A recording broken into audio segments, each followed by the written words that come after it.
Bismillah, alhamdulillah, wa syukrulillah, wassalatu wassalamu ala rasulillah,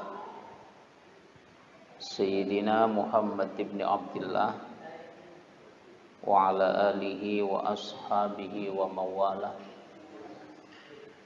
la hawla wa la quwwata illa billah, amma ba'da.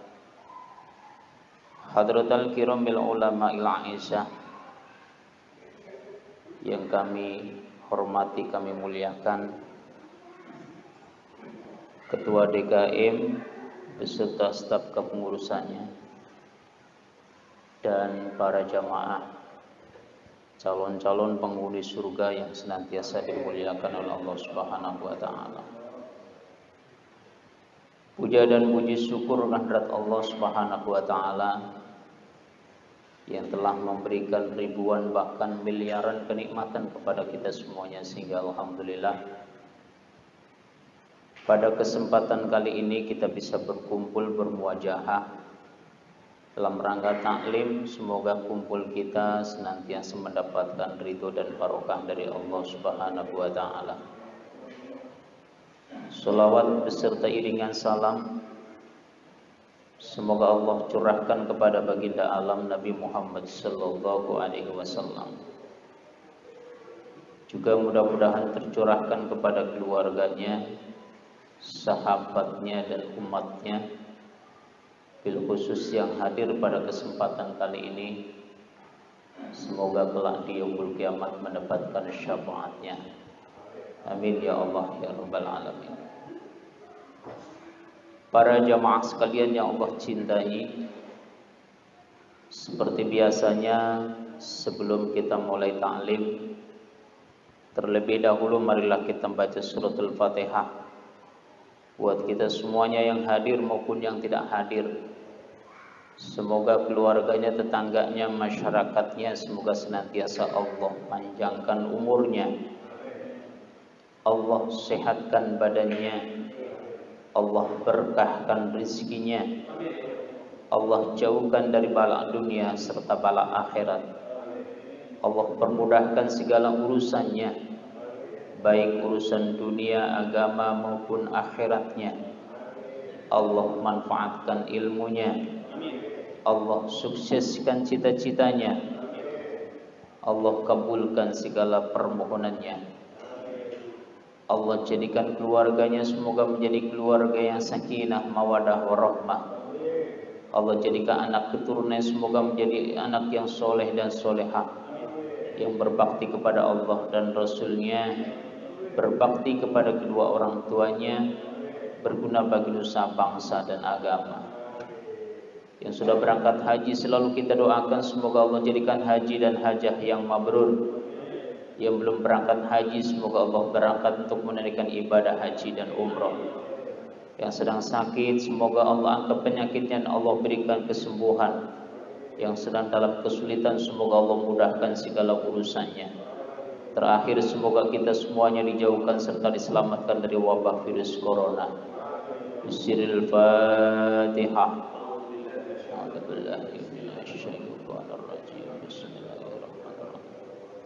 Alhamdulillahirabbil alamin arrahmanirrahim. Iyyaka na'budu wa iyyaka nasta'in. Shiratal mustaqim. Shiratal ladzina an'amta 'alaihim ghairil maghdubi 'alaihim waladdallin. Para jamaah sekalian yang Allah cintai, pada kesempatan kali ini kita akan bahas tentang 7 macam dosa besar yang oleh Rasulullah SAW dalam sabdanya, ijtanibus sab'a al-mubiqat, jauhilah 7 dosa yang membinasakan. Itu 7 dosa besar. Kalau dalam hadisnya itu yang diriwayatkan oleh Imam Ibnu Abbas, dosa besar itu yang pertama asyirku billah, syirik terhadap Allah Subhanahu wa taala. yaitu membuat tandingan. Kemudian wasihru yang kedua adalah sihir, teluh santet. Kemudian yang ketiga adalah waqatlun nafsi, membunuh jiwa yang diharamkan oleh Allah kecuali dengan alasan yang hak. Kemudian seterusnya wa aklu malil yatim, itu makan harta anak yatim. Kemudian wa aklu riba, makan barang riba. Kemudian wa tawali yaumaz zahfi, lari daripada peperangan. Kemudian wa qudul muhsonati al-ghafilati, yaitu menuduh zina terhadap wanita-wanita yang terpelihara oleh Allah. Itu dosa-dosa besar. Baik, kita akan bahas yang pertama, dosa besar. Syirik. Dalam ayatnya, ayo kita baca bersama surat An-Nisa ayat 48. Kemarin sudah saya sampaikan bahwa orang yang membaca Al-Quran tanpa wudu, Allah berikan pahala asyru hasanatin, 10 kebaikan, satu hurufnya. Kemudian kalau teman kita punya wudu, kemudian kita baca Al-Quran, Allah berikan pahala satu hurufnya khomsun wa ishruna hasanatin, 25 kebaikan. Kemudian kita punya wudu, kemudian kita melaksanakan sholat, baik sunnah maupun wajib, Allah berikan pahala satu hurufnya mi'atu hasanatin, 100 kebaikan. Ini ada beberapa ayat, nanti kita akan baca bersama-sama. Saya dulu, kemudian baru diikutin para jamaah. Semoga pulang dari sini bawa banyak pahala. Dosa-dosa kita diampuni oleh Allah Subhanahu wa taala. A'udzu billahi minasy syaithanir rajim.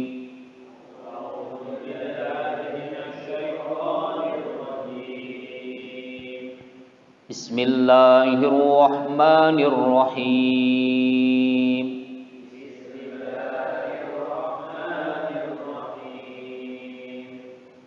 Innallaha la yaghfiru an yushraka bihi wa yaghfiru ma duna dzalika liman yasha.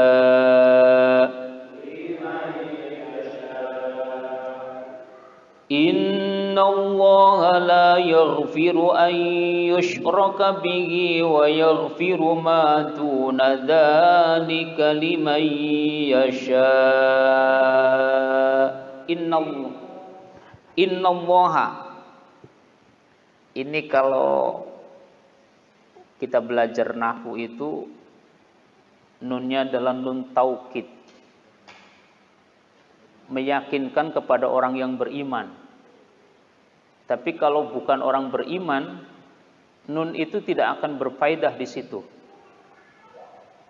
Nun taukid ini meyakinkan orang yang beriman bahwa sesungguhnya Allah la yaghfiru, tidak akan mengampuni Allah ayyushraka kepada orang yang melakukan syirik. Apa itu syirik? Syirik itu adalah menduakan Allah.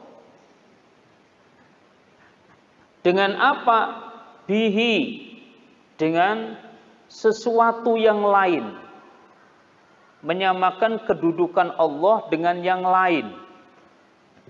Wa yaghfiru ma duna dzalika, dan Allah Subhanahu wa taala mengampuni segala dosa selain syirik. bagi yang dikehendaki oleh Allah Subhanahu wa taala.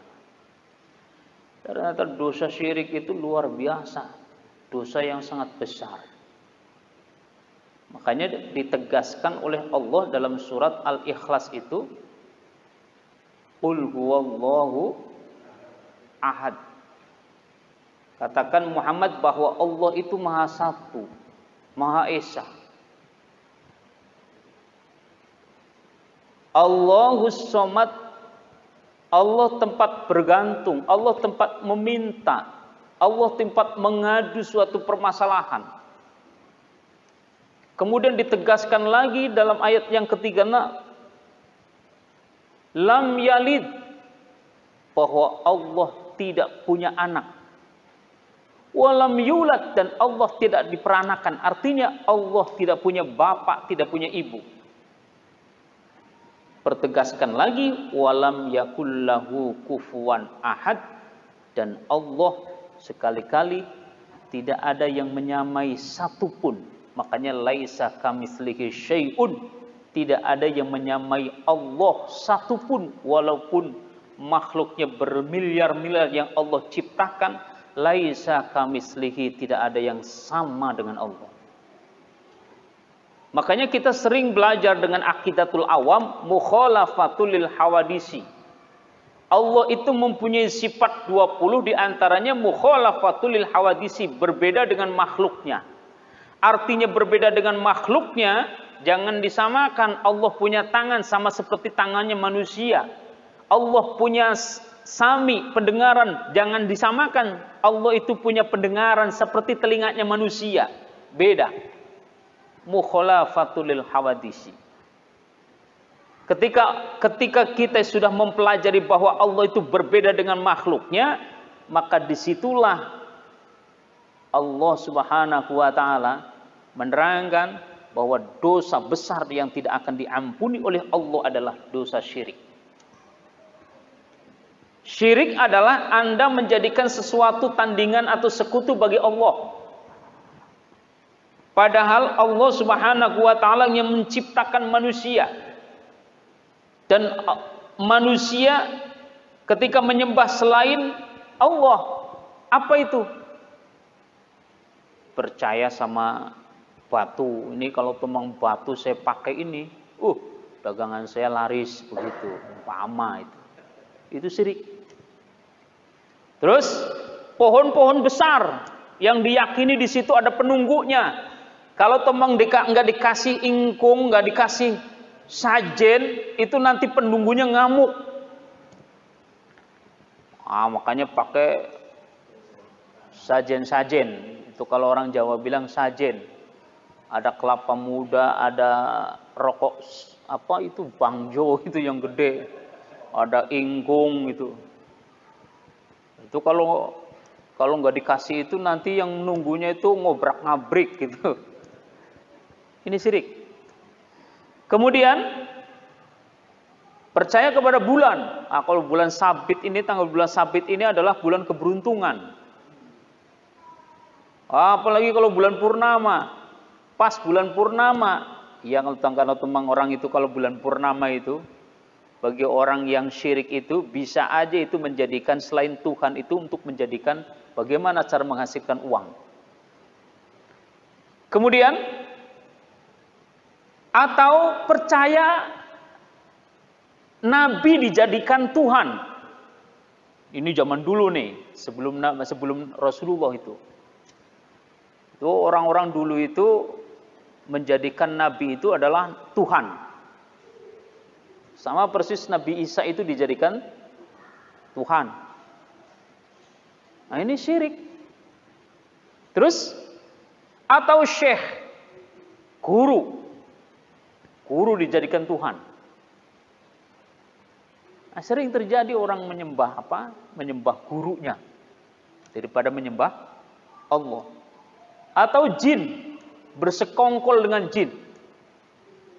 Terus atau bintang-bintang. Kemudian malaikat-malaikat dan hal-hal yang semacamnya itu dijadikan tandingan atau dia percaya.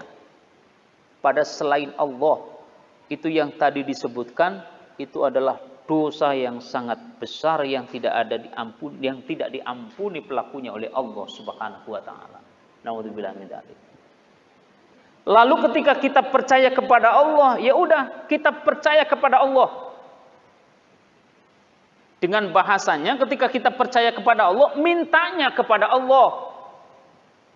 Walaupun ada prakteknya kita itu lantaran. Nah, kan suka ada itu. Saya berziarah ke Wali Songo, tapi harus diluruskan niatnya. Ziarah ke Wali Songo itu kita datang ke sana itu adalah silaturahim satu. Apakah bisa orang bersilaturahim kepada orang yang sudah meninggal dunia? Bisa. Ketika orang yang sudah meninggal dunia, dia bisa melihat kita, tapi kita tidak bisa melihat dia. Karena apa? Tertutup. Andai kata kita yang masih hidup bisa melihat orang yang di alam kubur, orang bagaimana disiksa itu di alam kubur karena dosa-dosanya, orang yang masih hidup itu semuanya yang melihat akan jadi ahli ibadah semuanya. Gak ada yang mau bermaksiat. Karena alamnya beda. Nah, ketika kita itu datang ke Wali Songo itu, niatnya adalah satu silaturahim, yang kedua mendoakan. Apa yang diajarkan oleh Rasulullah ketika kita berziarah itu adalah mendoakan orang yang di dalam kuburan. Apa itu doanya? Allahumma firlahu warhamhu wa'afihi wa'fu anhu. Ya Allah, ampunilah dosanya, kasihanilah, lapangkan kuburnya, tempatkan di dalam surganya. Nah, setelah mendoakan, otomatis ketika orang yang ada di dalam kuburan itu pas lagi disiksa, kemudian kita itu mendoakan semacam itu, maka doa kita akan disampaikan oleh Allah kepada malaikat yang sedang menyiksa. Itu siksanya berhenti. Dan dengan berhentinya siksaan tadi, ahli kubur itu nanya kepada malaikat, kenapa kau menyiksa aku? Kenapa kau berhenti menyiksa aku? Saya berhenti menyiksa kamu karena ada orang yang berziarah ke makam kamu. Lah itu siapa? Lihat, saudara kamu. Siapa itu? Kaum muslimin dan muslimat.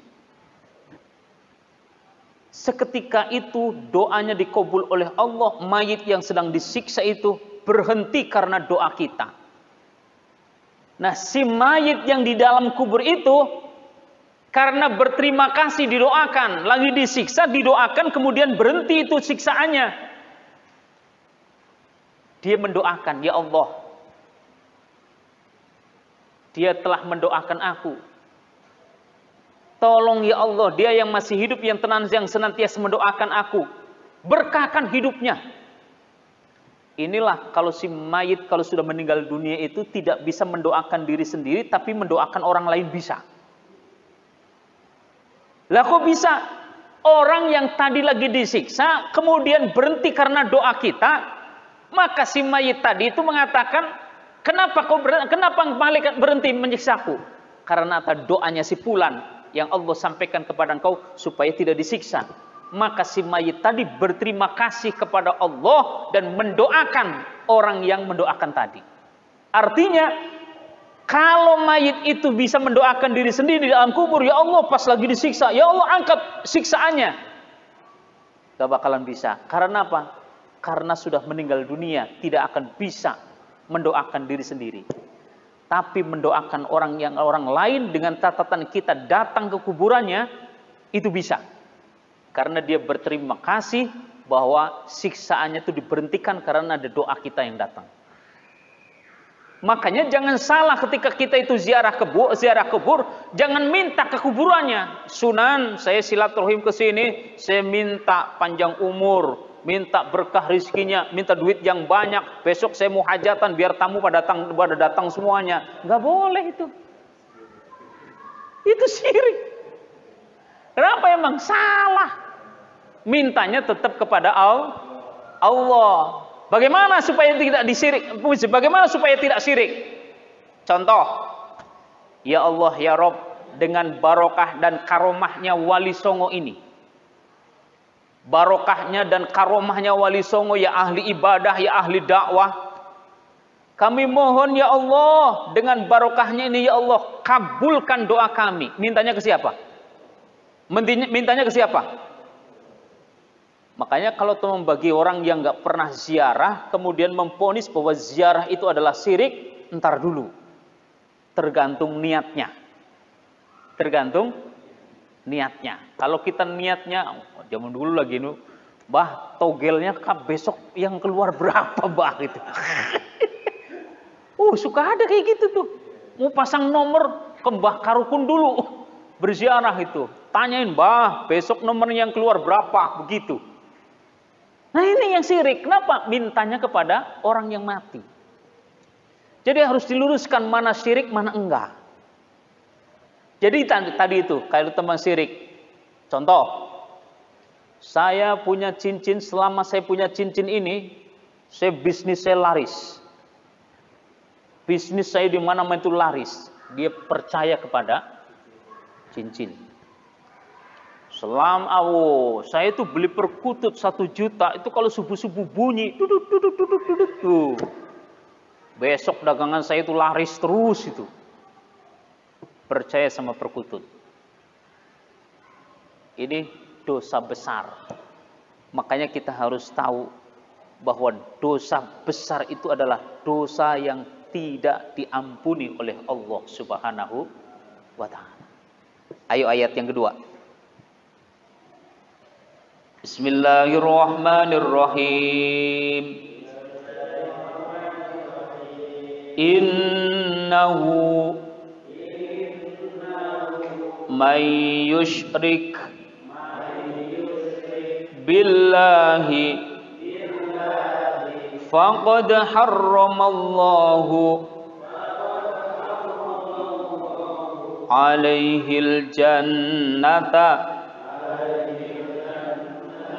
wa ma'wahun nar.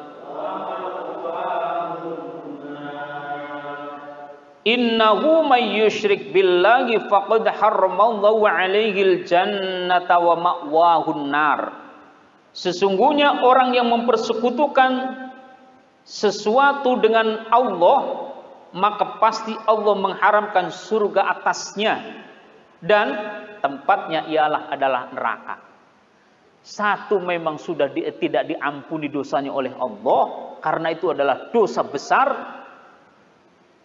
Yang kedua, akan masuk ke dalam neraka. Ini ancaman bagi orang yang berbuat syirik kepada Allah. Makanya hati-hati dengan perbuatan syirik. Hati-hati dengan perbuatan syirik. Mudah-mudahan kita semuanya dijauhkan. Dan ayat-ayat mengenai. Kemudian Allah juga berfirman dalam surat Luqman. Bismillahirrahmanirrahim. Mangga. Inna syirka la zulmun azim. Sesungguhnya mempersekutukan Allah adalah benar-benar kezaliman yang sangat besar. Zalim itu adalah zulmun, kegelapan. Orang kalau sudah kena syirik satu kali itu, ya udah gelap mata hatinya. Biasanya kalau teman orang sudah bersekongkol dengan jin, bersekongkol dengan selain Allah itu, digelapkan oleh Allah mata hatinya. Digelapkan oleh Allah matanya, kecuali orang itu tobat. Kecuali orang itu tobat. Kalau nggak tobat, pengennya terus-menerus. Yang ketika itu awalnya itu dosa besar itu adalah syirik, kemudian syirik itu adalah zulmun, kegelapan yang sangat besar. Dosa apa? Kegelapan yang sangat besar. Kalau teman tidak mau bertobat, maka kegelapan itu nggak bakalan hilang, menutupi mata hatinya, menutupi mata batinnya, sehingga berbuat salah pun dia akan merasa bangga. Ini bahaya nih. Orang kalau teman sudah mempunyai dosa syirik, bersekongkol dengan selain Allah itu, kalau melakukan perbuatan yang salah malah bangga. Membunuh malah bangga. Mabok-mabokan malah bangga. Mabok-mabokan ini, nyerempet ke minuman keras ini. Udah jelas-jelas minuman keras itu dilarang oleh agama. Repot ini. Jelas ya ayyuhalladzina amanu innamal khamru wal maisiru wal ansabu wal azlamu rijsum min amali syaiton fajtanibuhu la'allakum tuflihun. Kata-kata la'allakum tuflihun di belakangnya itu adalah la'ala itu pasti. Hai hambaku, kata Allah, kalau kau pengen selamat dunia, selamat akhirat, fajtanibuhu, maka jauhilah perbuatan-perbuatan setan. Mana itu perbuatan setan? Amanu, orang-orang beriman itu dikasih tahu oleh Allah.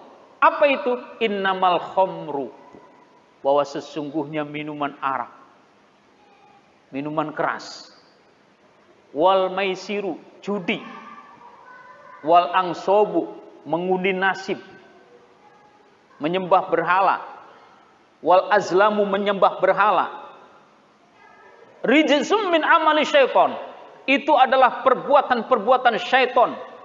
Berarti kalau teman kita itu mengikuti ayat ini, memahami ayat ini, yang bikin minum-minuman itu juga setan. Kenapa? Karena perbuatan setan. Yang jualan juga setan, yang beli juga setan, yang minum juga dasar setan semuanya. Termasuk yang melegalkan. Nah loh. Hati-hati. Allah itu sudah memberikan pelajaran kepada kita. Kalau kita pengen selamat, la'allakum tuflihun. Kalau kita pengen selamat dunia, selamat akhir, jauh itu minuman keras. Coba minuman keras itu adalah bukan ini adalah penyakit dari zaman Rasulullah, sudah ada. Orang-orang sebelum zaman Rasulullah itu kalau mabuk itu bukan sekrat, 2 krat. Mandi dengan arak. Mandi dengan arak. Islam datang untuk mengurangi. Hei, kau jangan sholat dalam keadaan mabuk. Mula-mula dikurangi. Imannya sudah pada kuat, maka Rasulullah turun ayat ini mengharamkan. Haram hukumnya yang namanya minuman keras. Nah, kalau temu perbuatan syaitan kemudian kita dilakukan, sedikitnya kullu muskirin haramun, sedikitnya ada yang wah kan saya tuh minum cuma 1 gelas Ustaz, itu juga nggak mabok itu. Kullu muskirin haramun, setiap yang memabukkan walaupun sedikit itu adalah hukumnya haram.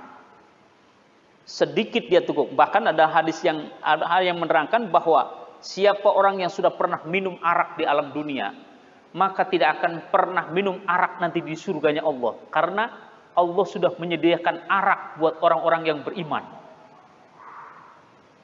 Ini adalah perbuatan najis di dalam Al-Quran. Perbuatan najis. Siapa yang minum minuman, siapa yang berjudi, mengundi nasib, menyembah untuk berhala. Rijsum min amali syaitan, itu adalah perbuatan najis. Itu merupakan adalah perbuatan syaitan.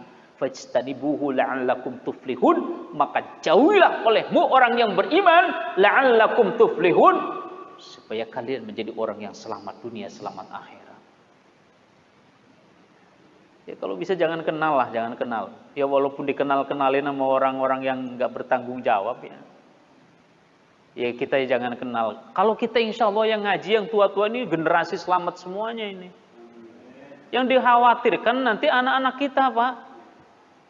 Anak-anak kita nanti khawatir itu. Masya Allah, na'udzubillah min dzalik. Makanya kita berdoa mudah-mudahan anak-anak kita itu semuanya selamat semuanya. Para jamaah sekalian yang Allah cintai. Dan ayat-ayat mengenai dosa besar ini sangatlah banyak. Karena itu barang siapa yang menyekutukan Allah, kemudian dia mati dalam keadaan sebagai orang yang musyrik, maka dia termasuk penduduk neraka. Secara qat'i tidak bisa dibantah. Sebagaimana halnya orang-orang yang beriman kepada Allah, lalu dia mati dalam keadaan sebagai orang yang mukmin, maka dia termasuk penduduk surga, sekalipun dia mungkin akan terlebih dahulu diazab di neraka. karena dosa-dosanya selain syirik yang pernah dilakukan di alam dunia. Kalau kita nggak pernah syirik, Pak, ya kita itu di alam dunia itu ya maksiat tangan ya ada lah. Maksiat tangan ada, maksiat mata ada, maksiat telinga ada, maksiat kaki ada. Cuma nanti disiksa dulu, dibersihin dulu dosa-dosanya di neraka. Tapi nggak lama. Tapi kalau teman orang-orang yang syirik, orang-orang musyrik, matinya itu kok musyrik, masya Allah, abadan abidin. Innalladzina kafaru min ahlil kitabi wal musyrikin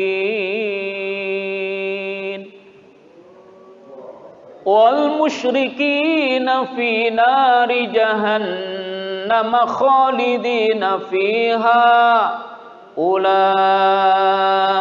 hum syarrul bariyah. Dalam ayat tersebut orang-orang yang kafir, orang-orang yang kafir dari golongan Yahudi wal musyrikin dan golongan orang-orang musyrik dari Nasrani, termasuk orang muslim juga yang musyrik di situ, khalidina fiha, selama-lamanya akan kekal, finari jahannam khalidina fiha, selama-lamanya akan masuk ke dalam neraka.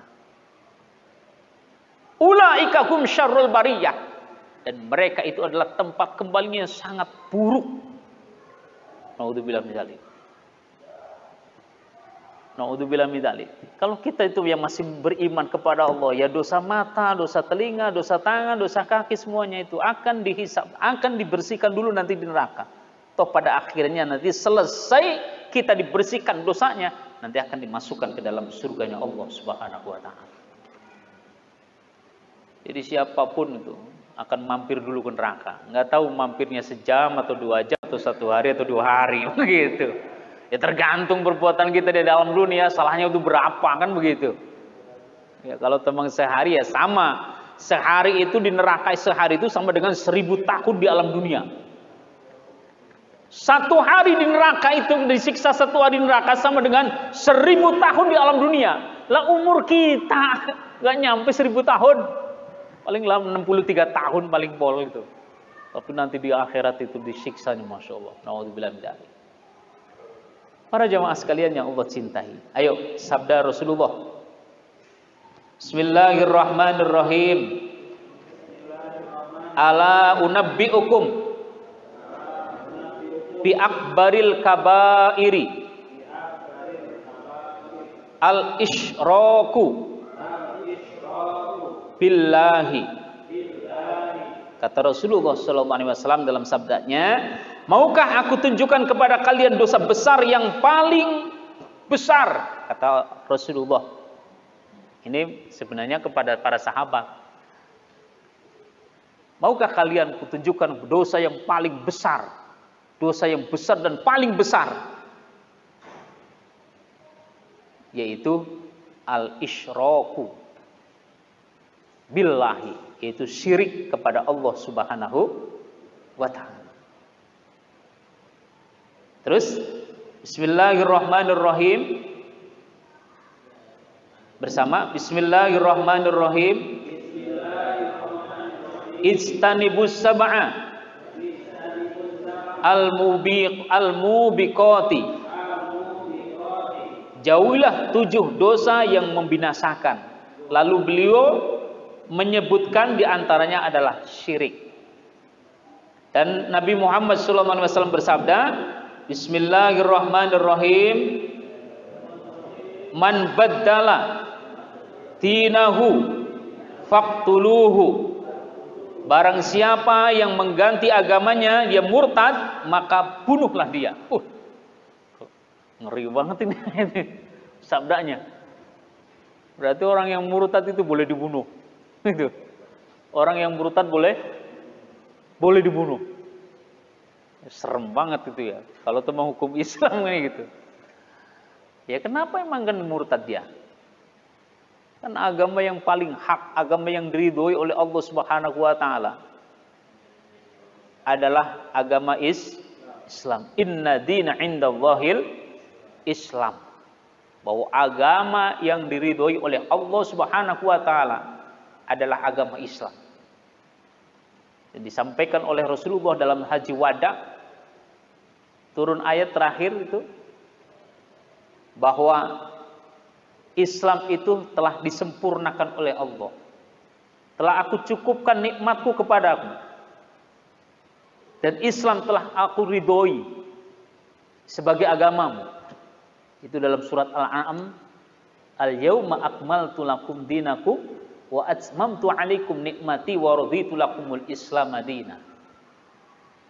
Telah aku sempurnakan Islam sebagai agamamu, sebagai pedomanmu. Telah aku sempurnakan nikmatku kepadamu dan telah aku ridhoi Islam sebagai agamamu. Itu disampaikan setelah haji wada. Rasulullah beberapa bulan akan meninggal dunia. Ini turun ayat ini, sahabat Abu Bakar itu, yang semuanya itu sahabat-sahabat yang lain itu pada senang. Kalau teman zaman sekarang itu habis perang itu menang itu senang-senang lah. Tapi sahabat Abu Bakar itu merenung dan meneteskan air mata. Makanya sahabat Abu Bakar itu terkenal arikul kolbi, sering mengeluarkan air mata dengan turunnya ayat ini. Ditanya oleh sahabat, ya Abu Bakar, yang lain pada bahagia dengan turunnya ayat ini, kenapa engkau sedih? Bagaimana enggak sedih, kata sahabat Abu Bakar. Islam sudah sempurna, nikmatnya Allah sudah disempurnakan dan Islam sudah diridhoi. Ketika idza tamal amru badan naqsuhu, ketika sesuatu yang sudah sempurna badan naqsuhu, maka akan kelihatan kekurangannya. Sahabat yang lain enggak pada ngerti apa itu kekurangannya. Ternyata bulan Maulid tanggal 12 Rabiul Awal Rasulullah SAW meninggal dunia. Itu sudah diprediksi oleh sahabat Abu Bakar.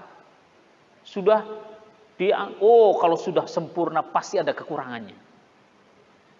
Kalau kita sudah mengetahui bahwa agama Islam itu adalah agama yang diridhoi oleh Allah, maka pegang teguhlah. Sampai Allah Subhanahu wa taala berpesan, wala tamutunna illa wa antum muslimun. Hai orang-orang yang beriman, bertakwalah kamu kepada kata Allah.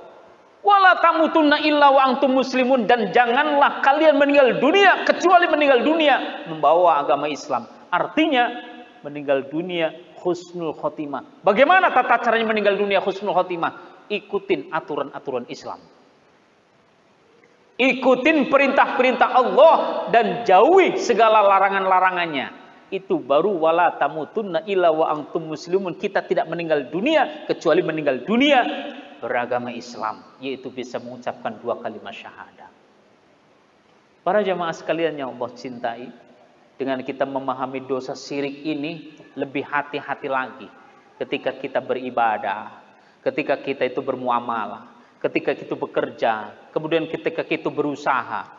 Semuanya sangkut pautkan hanya karena Allah Subhanahu wa ta'ala. Allah yang memberikan rezeki, Allah yang memberikan hidup, Allah yang memberikan mati, segala-galanya Allahus Somad, Allah tempat bergantung. Maka kalau teman kita sudah bahwa Allah itu maha segala-galanya, maka dosa syirik ini tidak akan terjadi kepada diri kita. Amin ya Allah ya Rabbal. Mungkin ada pertanyaan, 10 menit lagi, silahkan.